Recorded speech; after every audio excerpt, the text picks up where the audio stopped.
This is your Drive Time News Blast. 30 minutes jam-packed with up-to-the-minute news from a perspective of truth, liberty, and justice every weekday. This is Monica Perez. And I'm Brad Binkley. I was shocked. Yesterday I was shocked that Willie Nelson says that he's going to quit smoking pot. I'm not sure I believe him, but then again, I don't believe anything in the news, practically. But I might believe this.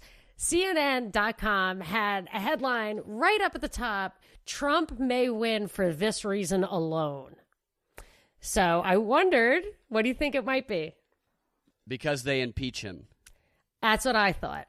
But in the immortal words of James Carville, it's the economy, stupid. A jobs report came out, and I never believed those either, saying that unemployment is the lowest it's been in 50 years. And of course, that could mean that most people aren't even looking for a job anymore. Those numbers are always screwy.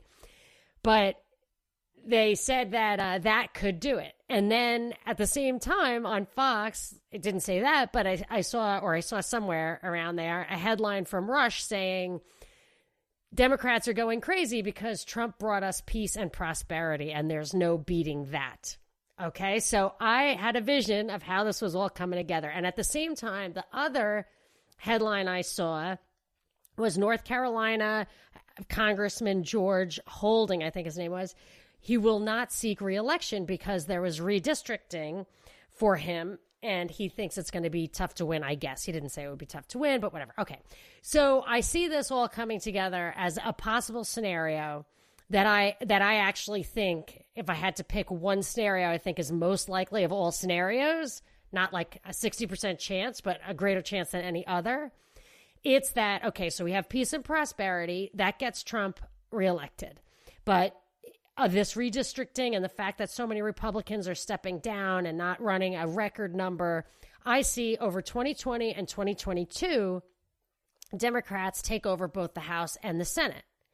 And at that point, a couple of things will probably happen anyway. I just cannot see how this economic expansion can go on forever with the low interest rates and how old it is. I just can't see that. So I assume there's going to be a correction, if not a major correction. And instead of that historical problem that 2008 was never vetted, it'll be blamed on him for the trade war, for keeping interest rates down for too long. Maybe even his immigration policy will fold in, that businesses failed because they couldn't keep up with the balance of labor shortage and part shortages from China. I don't know.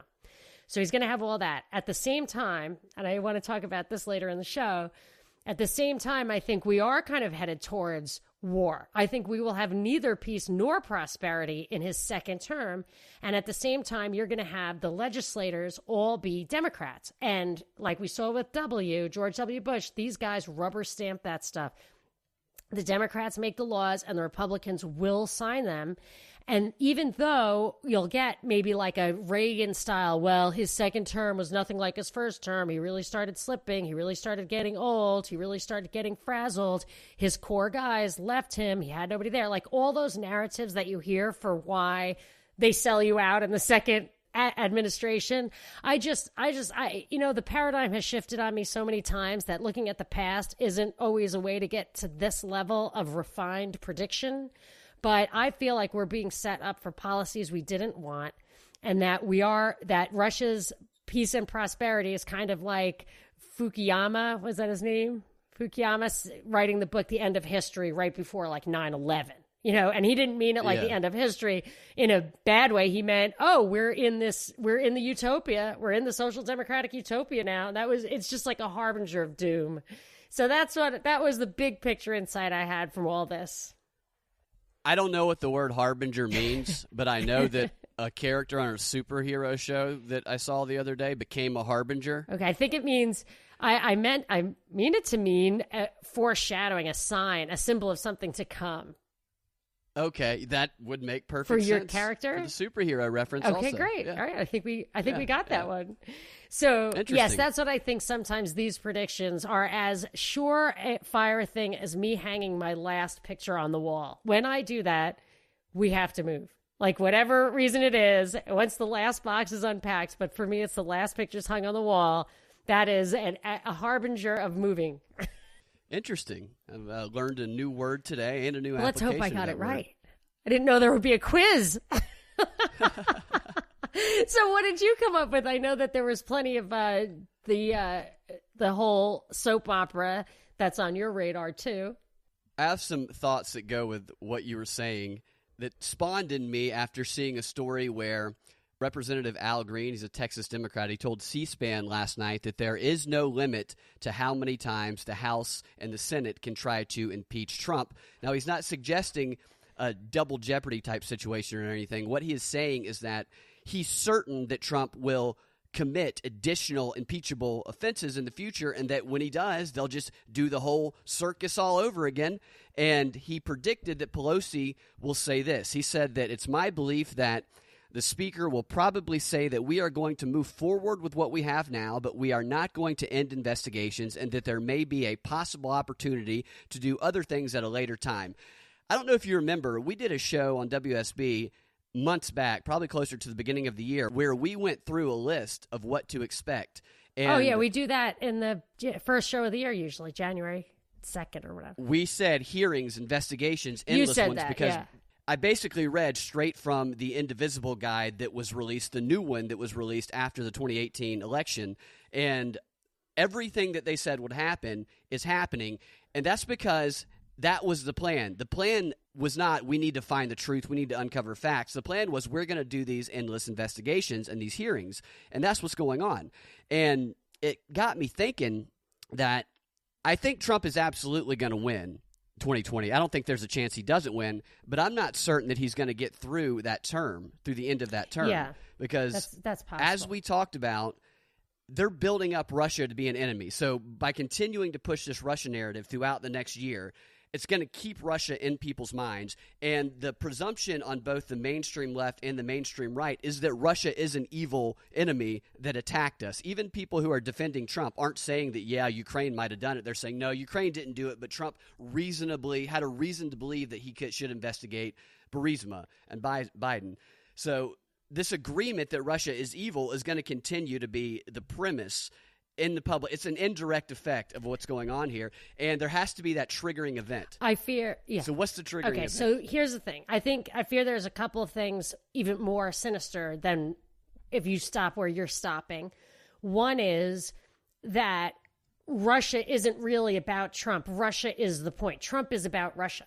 So I think Trump is there to start this world war with, it's going to have Iran and Russia on the other side. And by saying that he doesn't want war, that he is a friend of Russia, it makes people who feel like maybe there was a choice silent.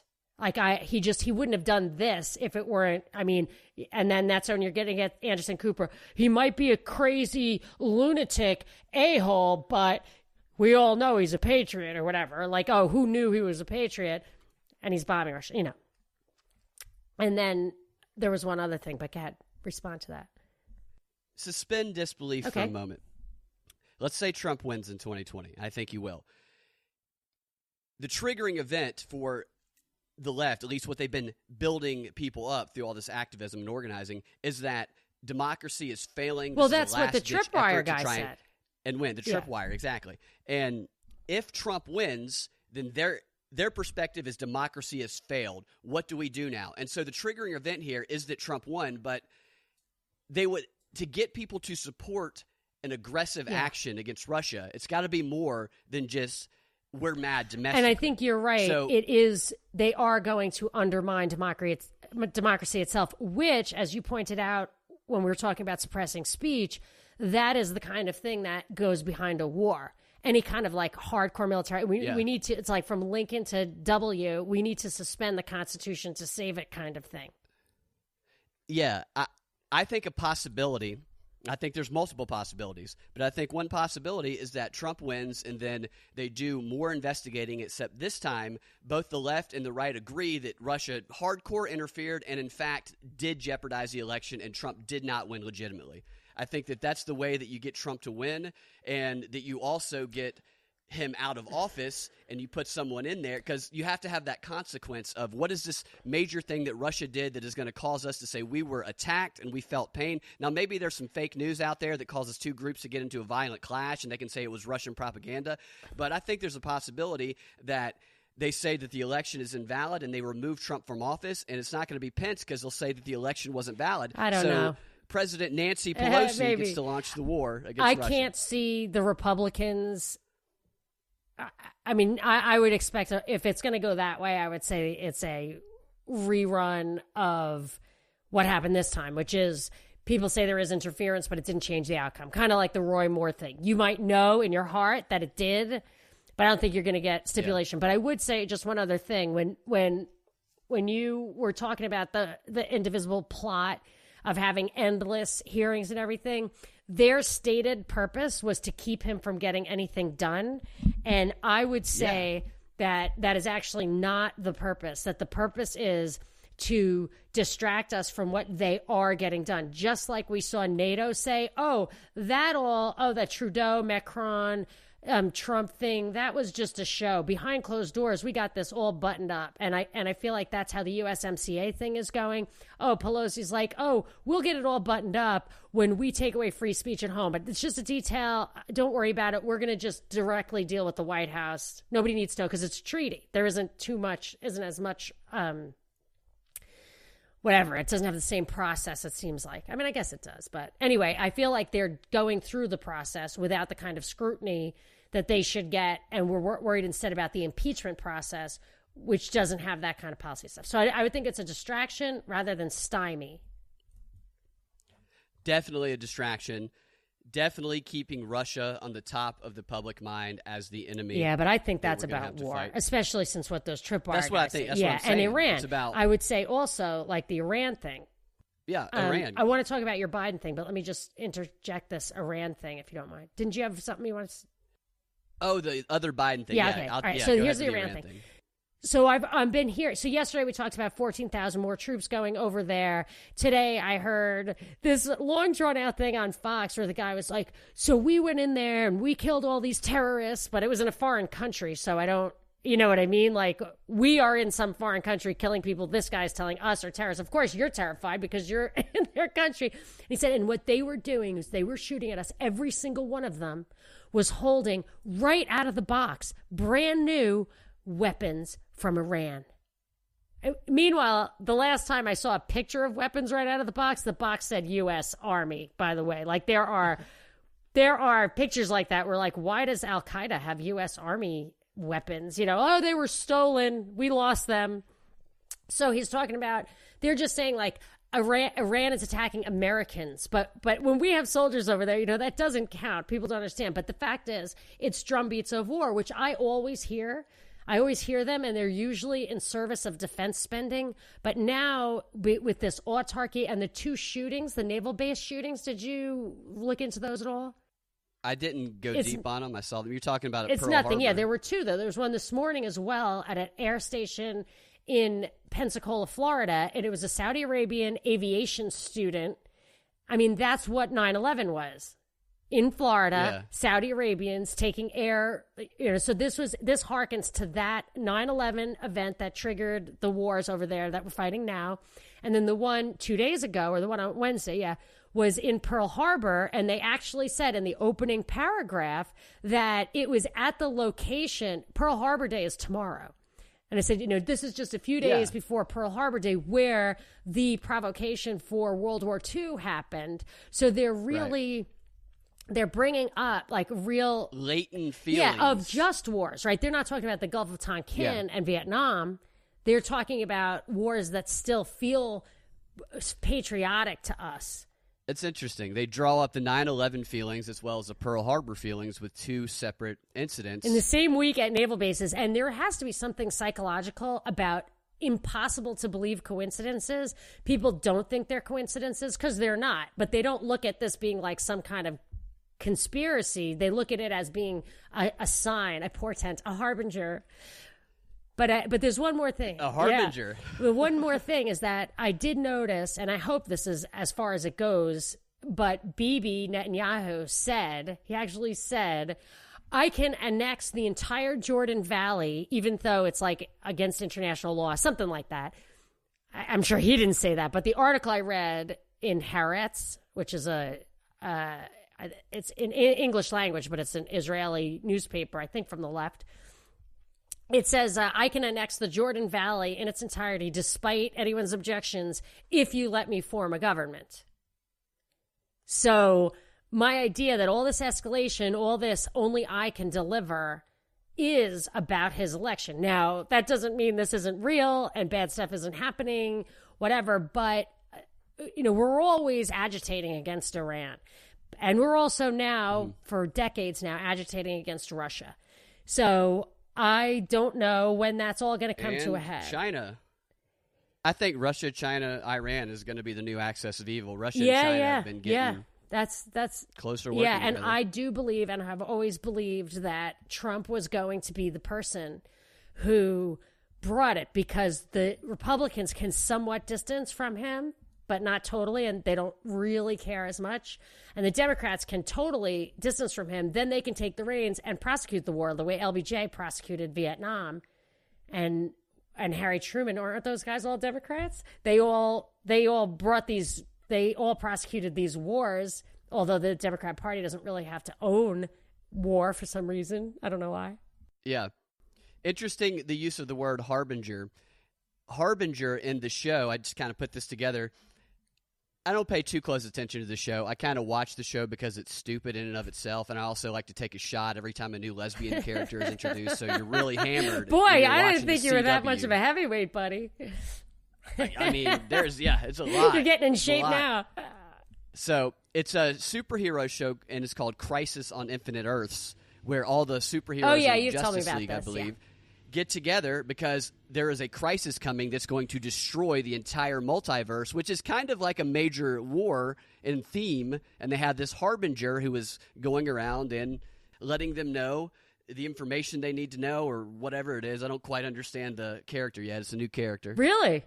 Well, yeah. I think now you'll look at it with a different view. You'll get more out of it. I can't imagine that I would have heard that word a couple days after from you. You're the only person that probably would bring that word into my lexicon, other than there's that thing. It's a phenomenon. I forget the word for it. That once you hear a word, then you've never heard it before in your entire life, and then you hear it like 3 times a day for the rest of your life. Right, yeah. Well, I will help you with that. I will introduce new words for your lexicon. You do frequently. The Biden story, most people probably saw this. Did you get to see the video? He's on his No Malarkey tour. Did you know that he's on a No Malarkey tour? He has No Malarkey on the side of a giant bus, because there's a lot of young African-American women going, you know what? I don't like malarkey. I'm with Joe Biden. No malarkey. Yes, I would say on the other side, the license plate of that bus should read #lose on purpose. I guess. I'm sorry, I invented that for Trump and he won, so I'm a little chagrined over that one, but it does have its place. Biden must be touring around the hospices appealing to the dead and the near dead. Hey man, slogan. They vote more than once a day. They absolutely do. You're right. But during this tour, he showed that he means business with it. No malarkey, because a voter asked him a question about his son and Burisma.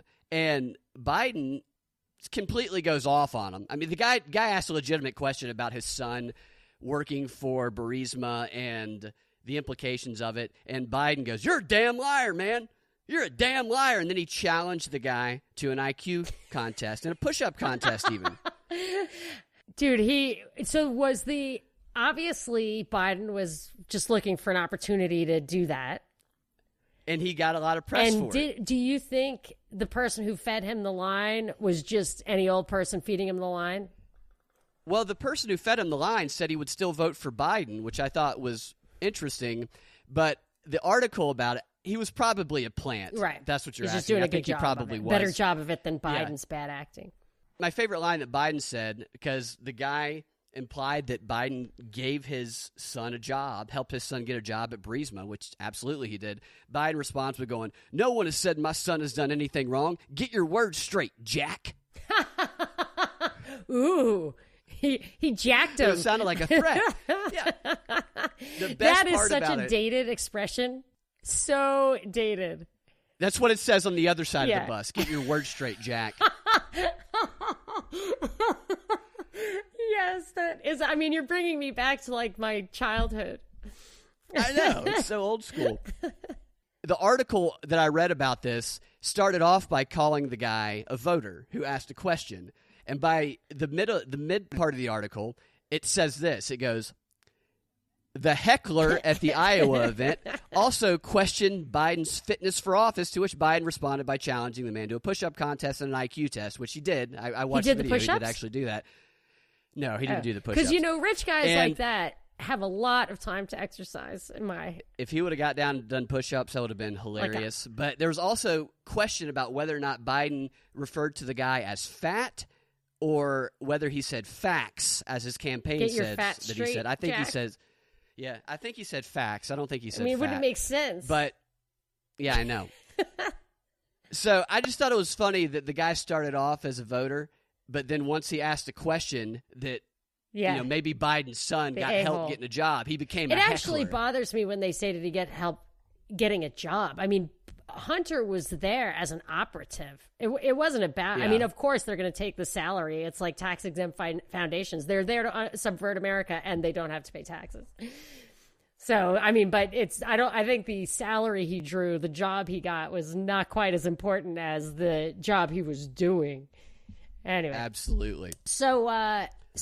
But yesterday we missed a story that I didn't want to miss. The Epstein thing. If anybody wants a tweet in poor taste, go to my Twitter feed at Monica Perez Show regarding Jeffrey Epstein. Jeffrey Epstein?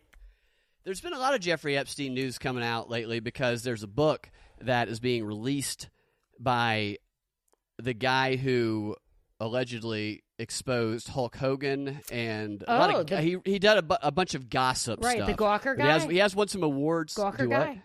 Gawker was the... I don't know if he was at Gawker. Maybe he was. I bet it was because that's where all that stuff came out. Yeah. There's a bit of sensationalism to his previous work. So the stuff that comes out of this book, while what I've seen so far has stuff that we've talked about in the past, I would verify stuff before I went full forward with believing all of it. But here's what some of the stuff that this book claims. It claims that Epstein was an Israeli spy and that, well, a lot of this information comes from somebody who was a former Israeli spy and allegedly the handler of Robert Maxwell. Really? It's a guy named what name? Ari Ben Menishe, Ben-Menashe. And he tells how Epstein ran a complex intelligence organization and that the reason he got in to Mossad is through Maxwell because he was dating the daughter and the father took a liking to him. This is back in the 80s and engaged him in some of the work that he was doing. And what he did, we all know, is he set up a place where they got famous people in the United States and politicians to come around, and they would film them doing embarrassing stuff like sleeping with 14-year-olds, criminal activity, and they would blackmail him. The guy said that they would just blackmail him. And another interesting part of the book is that a former Palm Beach County deputy sheriff, his name is John Mark Dugan, was interviewed for part of the book, and he said that he revealed that Epstein had some connections to Russian intelligence and that apparently Putin has Epstein compromat in his possession. Who doesn't? You have Epstein compromat in your possession. How do you compromise a guy who's known as a pedophile? I don't know what it... Well, I don't think it means that. I think he means that compromat that Epstein has on other people, as in maybe Trump. Right. I don't... This is all teasing to get you to buy the book is what it's doing. Truthdar Boy alerted me to this when Gawker came out way back then. He said, this is a way of censoring the news of like this Gawker thing is nailing a squirrel to a tree that people will not print stuff. They will self-censor lest they go down the tubes. So the Gawker thing, in my opinion, was a setup. So this guy was in on that. This could very well be a setup as well. I haven't read this book. I might check it out. If it does not include the most important fact of the whole case, which is the plea negotiation letter, which shows the Clintons' role in helping Epstein get that sweetheart deal. If it doesn't include that, then I'm going to call it bogus and have another motive to it. Yeah. I didn't go too deep into that because I haven't read it yet, and it's teasing a lot of stuff out. Yeah, well, it sounds like a limited hangout. You probably wouldn't even have seen the ad for it if it weren't. So it has a lot of real stuff, but it's going to leave out the real stuff. Yeah, exactly. One more quick Epstein thing is we've been tracking the Epstein #didn't kill himself meme, and Remember the Bart Simpson stuff where he would call in and ask for alcoholic names at the bar? Is there an There you go, alcoholic yeah. in the bar? So a Walmart worker, and this was filmed by the person who did it, I guess he had a covert camera, he's messing with his phone or whatever, was filmed unwittingly participating in the Epstein didn't kill himself meme when she paged a customer with a peculiar name. She said, "Good afternoon, Walmart customers." She announced over the store's intercom system, "If I may have your attention, please, will a Mr. Clinton killed Epstein meet your party at the groceries entrance? Mr. Clinton killed Epstein, please go to the grocery entrance to meet with your party." That's fantastic. That's fantastic. I love that one. Bravo to that guy. That is better than Holy Fook. That is, Yes. well, not better. Nothing is better than that. That was truly fantastic. That was fun was for the up whole there. family. My little kids, my mom, everyone was like wetting themselves over the Holy Fook one. But that's good. That's good. This guy's at least honorable mention for Troll of the Year or something Yes, like that. for sure. If they have those For awards. sure. We should do stuff like that as we wind down our year and get back onto There you WSB go. where we do stuff like that. So, but So I saw yeah, an Uber wanna hear story and that. I thought Yeah, of yeah, you. yeah. Bring. Well, didn't you see it also? I did. Do you? I was doing a lot of math. I'll give. Let me just. Oh, you're doing the math I'll just. portion of I it. won't tell you the bottom. Maybe I will. Let's see how it comes out my mouth. So, Uber. There was a study released by Uber. They studied over 2 years. They found 6,000 or 5,981 reports received of sexual assaults, from non-consensual touching to kissing.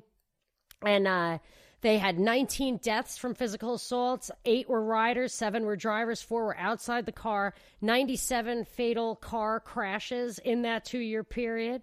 They had 1.3 billion trips during that time. And if I understand correctly, they do about 26 billion miles a year, which probably 2/3 of those are probably in the U.S. So I did some math, and if I did my math right, the fatal accident rate among Ubers is 25%, the fatal accident rate of the general population. So I think Ubers they do 26 billion miles in the world, and there's about 5 trillion miles in the world traveled. There's 3 trillion miles in the U.S. traveled. I think that's true. I don't know. That seems like we do most of the driving. Anyway, but as a proportion of the miles traveled, Uber has a fraction of the fatality rate. And they don't know who was giving or receiving the sexual assault. I met an Uber driver who said the girl was a jerk and he wouldn't do things she wanted him to do, which were wrong about I don't know what. So she filed a sexual harassment complaint against him and got her money back. So that could just be a scam. And every time a complaint is filed, it should... Right. So we're sorry about that sexual harassment. Here's your refund. Yeah, but he didn't do it.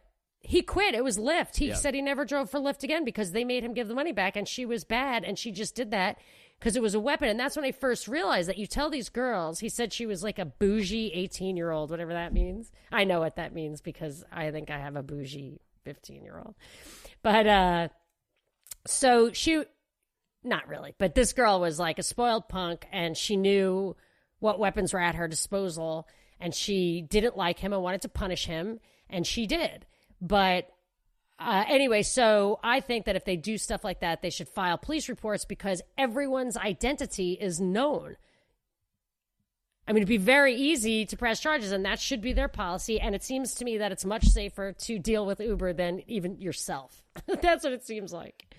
The article that I read about the report, it said that riders and drivers were both attacked, as well as some of the assaults occurring between riders. And it said that the numbers also included 235 rapes across the company's 1.3 billion rides. And a lawyer representing over 100 sexual assault victims who are in lawsuits against Uber and Lyft say that he says that 80 to 90% of assaults would be prevented if cameras were in cars recording rides and the company reporting every single assault they learned to the police. So it's really 2 drunk people in the back, and the guy or the stronger person is forcing him or herself on the weaker person. That's probably the vast majority of it, because just get out, right? I guess they could lock you in and then climb over the seat. You know what I mean? Like, it's to be sexually, and you know who the guy is. I'm calling massive BS on all the safety thing, but I believe that it's about cameras. I didn't think about that.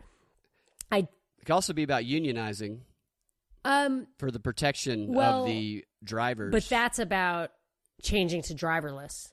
They will. That's a good point. So they are.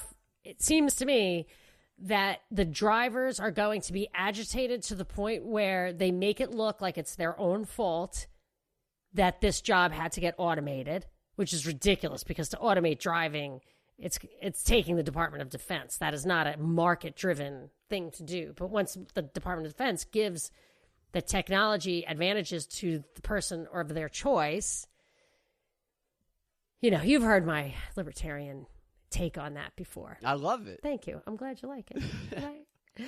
I think that's what's going on. And then there was another surveillance thing. So yes, they're going to go to all driverless. They're going to put cameras. That's a good catch. Both of those are very good points. And then the third thing is that they were going to, I remember they wanted to do not like an initial background check, but like frequent background checks, and maybe not only of the drivers, but of riders. So what's happening, it seems social score. Yeah. It is the prototype of the social scoring system, and it's great. I mean, it works very well. But I think that the way the surveillance state is being pieced together, it's like multidimensional. It's not like the government doing it like XYZ. They're taking all sorts of different avenues to create a multi-dimensional, like beyond 4 dimensions, you know, space, time, whatever, but also your digital working presence with Ring over time. The doorbell cameras Ring. So they take everything, and if they have perfect facial and gait recognition, they can pick up. This was the 24/7 total information awareness that was instituted under Bush, but Congress had to push it down when people found out about it.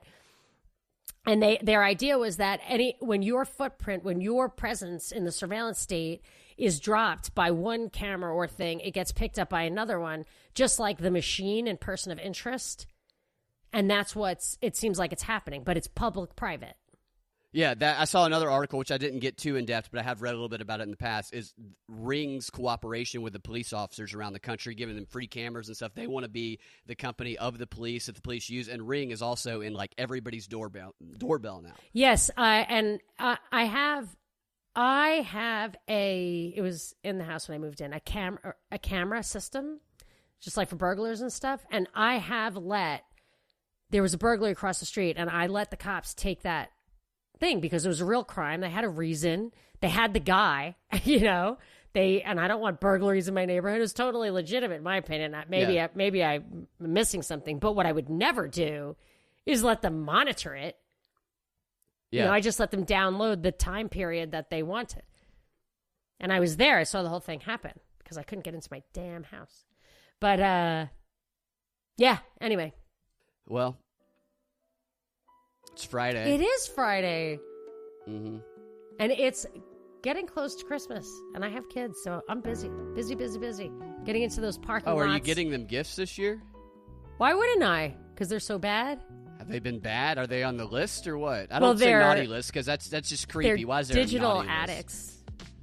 Oh, yeah. They're well, digital maybe addicts. You should get them detox. No, I'm excited. I'm like, please let me buy you like the nicest guitar in the world or whatever. Please let me just buy you some I'll buy you a actual car. material object. House. That I am not doing. Anyway. You guys can find your Drive Time News Blast every weekday afternoon at 4 p.m. on thepropreport.com or your favorite podcasting platform with the Propaganda Report podcast feed. We will talk to you guys next week.